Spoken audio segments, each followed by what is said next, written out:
สาวมาช่วยเวียกวันนี้เนาะเข้าวันฮ้อนนะประมาณนี้สอน3 สาวเพื่อนเราเด้อเดี๋ยวน้องเนาะนี่คือเมนูแรก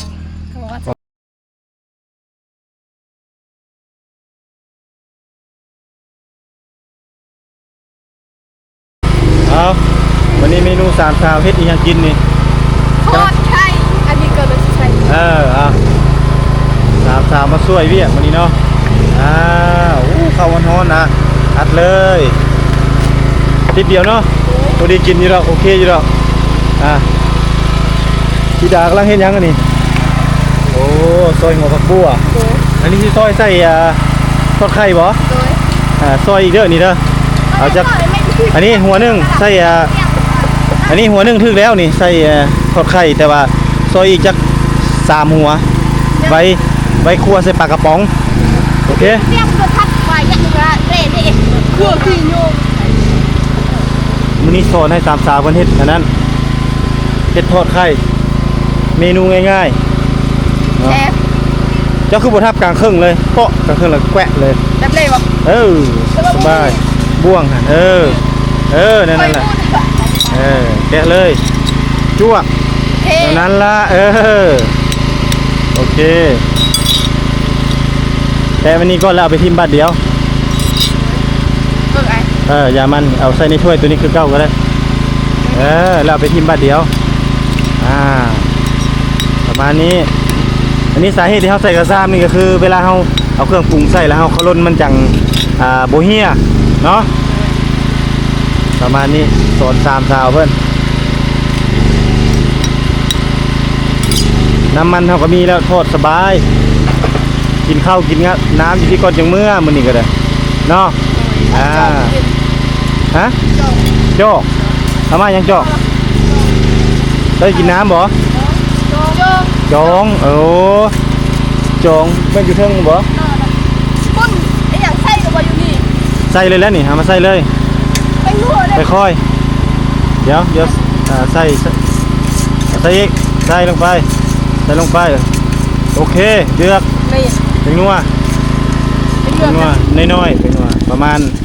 น้อยจุดพอเอาน้ำนี่เด้อน้ำปลาใส่กระตาใส่ค่อยๆทอกลงเด้อยังเค็มเอาลงอีกเอาลงก่อนเอาลงไอ้ชิบอกดอกเอาลงจุดเอาลงอีกเอาลงแบบนี้นะแซ่บเลยพอโอเคประมาณนั้นแหละเขาล้นตีให้มันละลายเลยได้บดติดอยู่เทิงเขาล้นการตีนั่นนี่ตีไข่มันนี่ก็ได้นี่คือตักมาเป็นที่จะมาประมาณนี้ใส่อยู่นะโอเคประมาณนั้นละ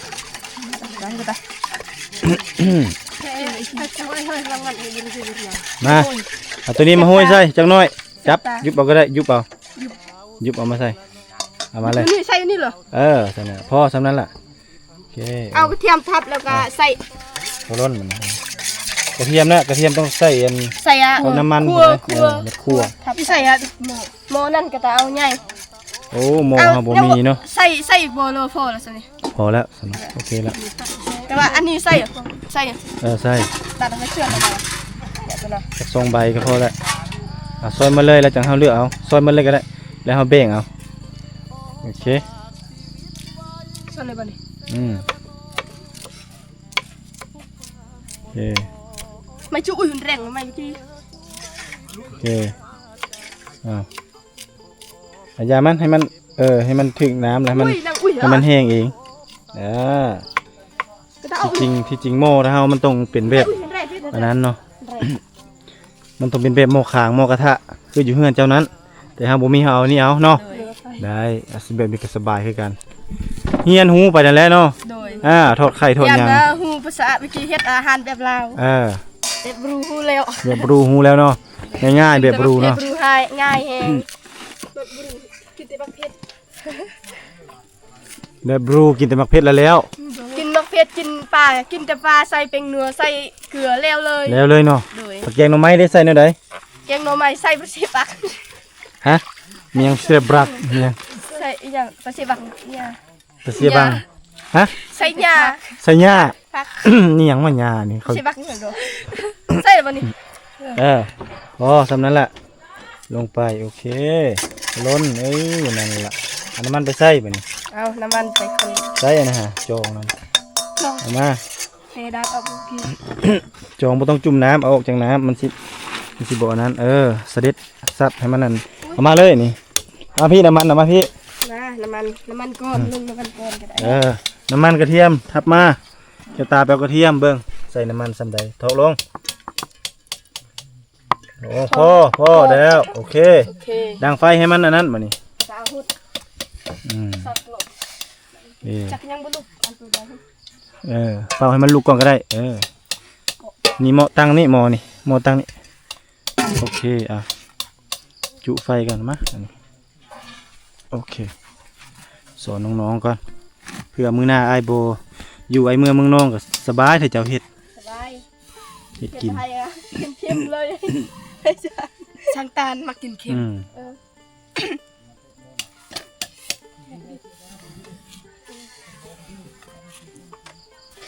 ยังบ่ มันบาดแม่นบ่อุ้มมันบาดบ่ท่อบาดบ่ท่อมันบาดบ่มันหะบ่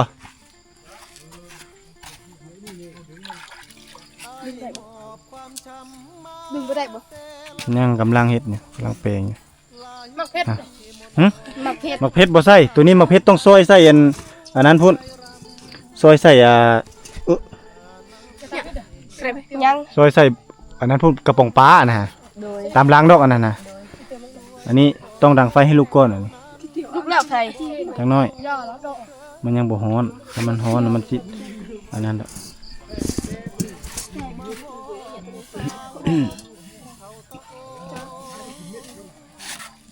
โอเค หน้าไม่เบิ้ล ตั้งครึ่งตั้งให้แบบให้น้ำมันนิ่งๆครึ่ง เดี๋ยวนี้บ่ ใส่ได้แบบนี้แหละโอเคเอากระเทียมลงเบอร์เนาะกระเทียมลงทุบแล้วกระเทียมโอเคได้ ยังได้มันยังพอฝดแห้งเลยนะคนกระเทียมคนโลดแบบนั้นแหละพอให้มันอันก่อนฝดแห้งก่อน อันนี้คือเนี่ยอำเภอเจ้าปลา โอ้ถอยไฟในนิดนึงก็ได้ถอยไฟเอาก่อนมันลุกแห้งแล้วบัด ไฟลุกแห้งแล้ว เอาด้วนเดียวก็พอโอเคสำนั้นแหละพอปะนั่นแหละเอาไข่มาบัดนี้ไข่ไข่มาแล้ว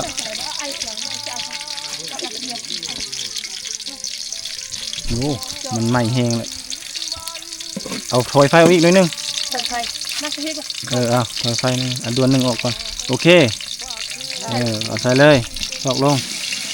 โอ้เบียดอันนั้นเป็นแล้วเนาะโอเคอันนั้นบ่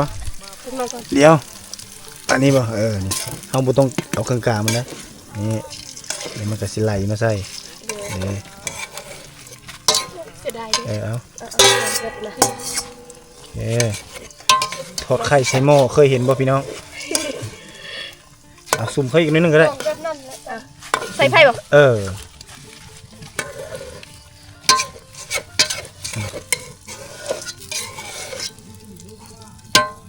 อ้ไฟมันจะไปแต่ข้างเดียวเลยนี่เด้ตัวใหญ่เอาออกตัวใหญ่นะถ้าออกตัวน้อยได้บัดนี้ได้บ่โอเคได้เลยบัดนี้ทางเดียวอีกก็สิประมาณนี้แหละทอดไข่เฮา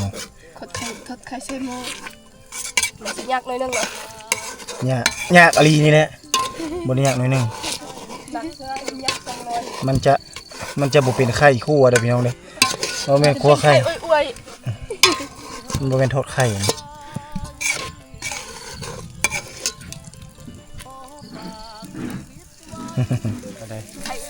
เอาซอยนี่หั่นนี่ซอยแบบหั่นๆน่ะเด้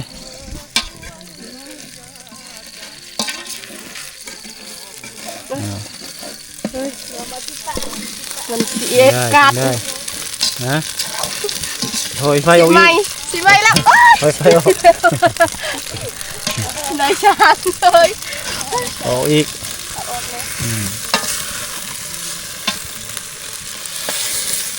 เนื่องจากว่ามันบ่มีโม่ขางเนาะเอาเด้อมันโมเมนต์ถอดไข่เลยนี่เลย มันเป็นเละๆแต่ก็ยังกินได้อยู่เด้อ ได้ กินได้แซ่บแบบนัวๆเลย อร่อยจังมันเป็นยังไง เป็นตะกินเป็นตะ ป กิน ระมาณ ได้ นี้หน้าตามันเนาะเอาจับสีสันมันเป็นตะกินบ่ โดยได้กินแบบนี้คุเมอร์กะ มีแห้ง มีแห้งแล้ว มีวิตามิน โดย บำรุงเนาะ โดย อ่า ไข่บำรุงร่างกาย มันต้อง คุเมอร์มีแต่ดัดจับหัน นกเพชรบ่ โดย กินนกเพชรได้แล้ว ถ้ามีปลากินปลา ถ้ามีปลากินปลา เดี๋ยวมีเวลาสิไปหามีแต่ข้าวเบียร์ตอนกลางคืนไปหาทำมีเวลา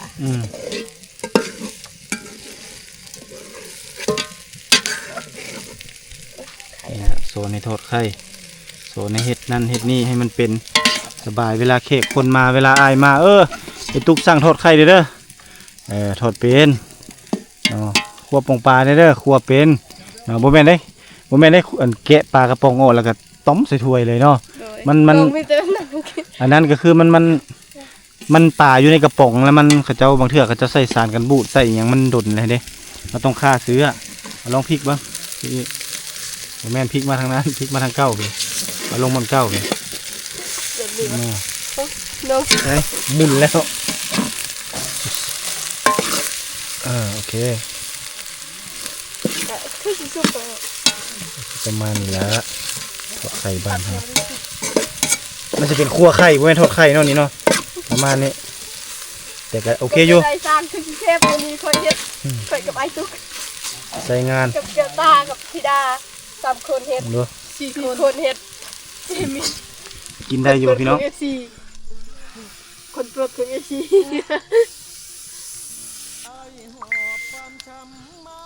เชฟจังยัง โอเค โอเค แล้ว สุกแล้วปะตักแล้วปะ ปรุงเลยปะเทิงไปเลยโอเคเมนูต่อไปแบบนี้ตักใส่จานปลาไว้ตัวนี้เหมือนกัน ตักใส่จาน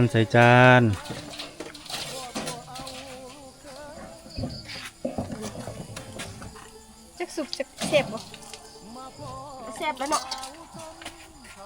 ลองทาย ตักเลย อันตะอีหัวอันตะอีมา นั่นแหละ เอาช่วยเด้อช่วยเด้อกับคนติดคุย ได้อยู่บ่มดบ่ ยังเลย บ่จานมาสิมดกันบ่คันบ่มดก็ใส่ถ้วยนี่ก็ได้ สิบัดแล้วใส่ดินเลย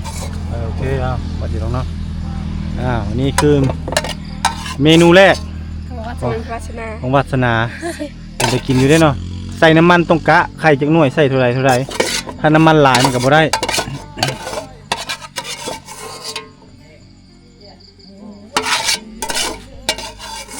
ขัวไข่เซ็ตบ่เป็นทอดไข่ นี่ ขัวไข่วาสนา คั่วไข่แซ่บอยู่เอาลองชิมหมดให้เจ้าเอาคำหนึ่งจับเอาเลยได้สุดยอดป่ะ แซ่บ โอเครสชาตินี่สุดยอดเอาปลากระป๋องมามานี่ เอา ได้ปลากระป๋องฮะ ลัง อันนั้นคั่วไข่ป่ะคั่วปลากระป๋องมั้งโบราณก็ได้บ่เป็นหยังบ่มีปัญหาปลากระป๋องซองปองฮะ ไม่ใช่ เอาไว้นี่แล้วก็คั่วไว้หาแนวคั่วซิบน้ำทิ้งแล้วก็คั่ว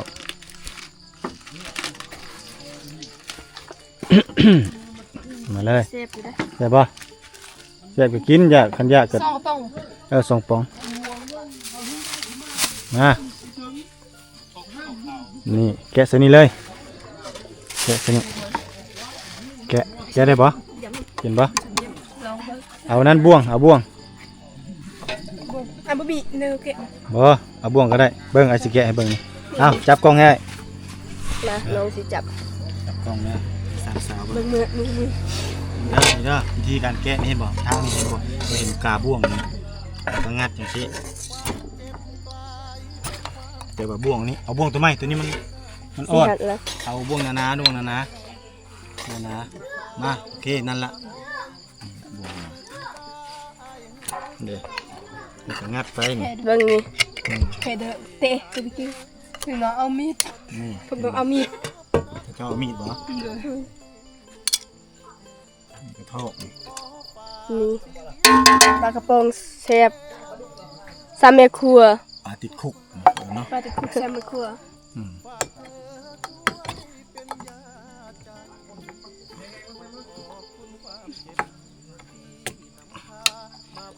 เด้อใส่เห็ดถึงมัน นี่นี่เข้ามาเบิ่งใกล้ๆจูอ่ะ แซ่บผักใส่ครับ ลงไปเรียบร้อยอันนี้เอามาเอาทีดา พี่ก็สม พักมาลงชนี่ลงไปเลย เอาพริก พี่ก็ลงเลย ลงเลย นี่ใส่เอาลูกโ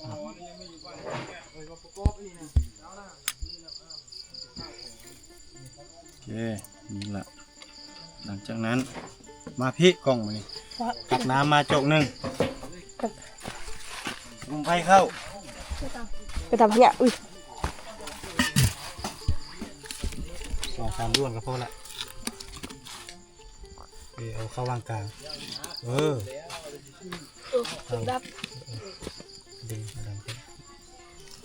น้ำใส่นิดหน่อยหนึงเดี๋ยวใส่หมดได้พอ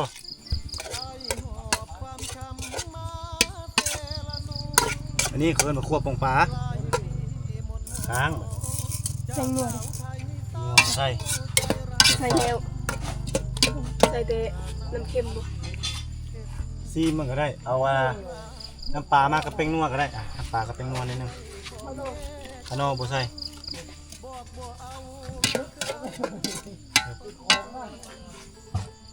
จือรสสูตรคั่วปองปลามีพริกดิบแล้วก็มีหัวผักหอมแล้วก็ถ้ามีหอมบัวกับหอมป้อมใส่ก็ได้จะใส่เลยเนาะ มันปอกไม่ใช่ อ๋อน้ำปลาประมาณนี้ตัวนี้มีหน้าเฮ็ดตัวปองปลาให้ทีมงานกินประมาณนี้เด้ออ้าวนัวก็ใส่ประมาณนี้อย่าใส่หลาย เบิ่งเลย มาเบิ่งใกล้ๆเข้ามานี่แหละบุคคลหลายปะไว้ให้มันฟดมันฟดให้มันสุกจับ กระแซบแล้วเบิ่ง มาเจ้าสามสาวเข้ากล้องอยู่นี่ประมาณนี้ละลองซิมเบิ้งบัดแล้วบัดมันสุกเด้อแล้วมันสิแซ่บบ่มันสิอร่อยบ่ แซ่บแน่นอน ฝีมือ ฝีมือไอ้ตุ๊ก ฝีมือที่น้ำกันเมื่อไหร่แล้วเนาะฝีมือที่ไอ้สอนแล้วให้จื้อได้ โดย เพื่อมื้อหน้าก็ไปเฮ็ดกินเองบ่แม่นสิกินแต่หมกเพชรบ่เป็นเนาะมีเงินมีค่ามาซื้อมีปลากระป๋องที่นั่นนี่เอาไว้ในห้องในหยังเจ้าอยากกินก็เฮ็ดกินตามแม่น้องแม่นบ่ซื้อหม้อกระทะมานั่นนี่แล้วก็เฮ็ดกินเสียบไฟฟ้าคันว่าเป็นการประหยัดไฟฟืนไฟก็ดังฟืนเอานี่เตานี่เฮาก็ยังสามารถใช้ได้เนาะคันว่าดินเพิ่นบ่ให้เฮ็ดเฮาก็เฮ็ดทางดินเฮาบวกกับเตาถ่านประมาณนี้ไอ้ที่สุกแล้ว ลองซีเบิ่งเอาได้รสชาติ เอาค่อยสิ เป็นได้ อร่อย อร่อยแล้ว สุดย โอ อด เค จ้า เอาวงมานี่ได้แล้วโอเคแล้ว เพื่อเป็นการลอง อ้าวพอตำนั้นอาหารบ่ได้มีหยัง บ่ได้ห่อนบ่ มากมาย ห่อน บ่มีสังหลายเอาปลาหม้อมาคั่วใบบาดนี่แหละอาหารนี่ประมาณนี้พี่น้อง ประมาณนี้แหละ อยากเข้าแล้วบ่ ยัง คันหิวแล้วก็กินก่อนก็ได้แบ่งกิน ทานในซ้ำ ทานนี้มาทางก่อนเนาะ โดย ไปโอเค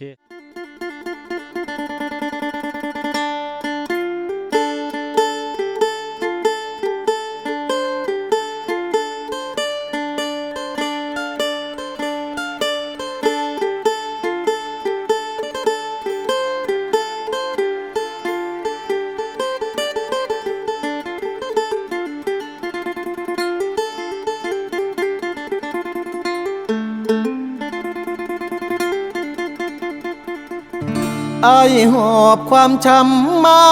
เซละนองหลายปีมนมองจากสาวไทยเศร้าใจรำพันน่าเป็นเหตุเฮ็ดให้เฮาต้องพลาดจากกัน ด้วยพ่อแม่เจ้านั้นบอกบ่เอาลูกเคยคนจนมาพ่อผู้สาวชนเผ่าตะโอยเจ้าเอิญจะโดยง่อยเด้อชื่นใจเหลือล้นเธอชื่อธิดาสาวชนเผ่าตะโอยหน้ามนพอยิ้มจิ้มใจอ้ายล้นเหมือนนิมนต์มาจนละเมอสาวเซละนองบ่าวไทยสองใจพันผูกความเจ็บกลายเป็นความสุขหากันแต่วันแรกเจอสาวเผ่าตะโอยชื่อธิดาอ้ายหาเจ้าเด้อขอบใจหลายเด้อคนดีที่หาพักอายขอฝากชีวิตไว้เซละนองทุกความมนมองฝากเธอช่วยเป็นยาใจขอบคุณความเจ็บที่นำพามาพบสามใบจากนี้ทั้งชีวิตอายมอบให้เจ้าสาวงามตะโอ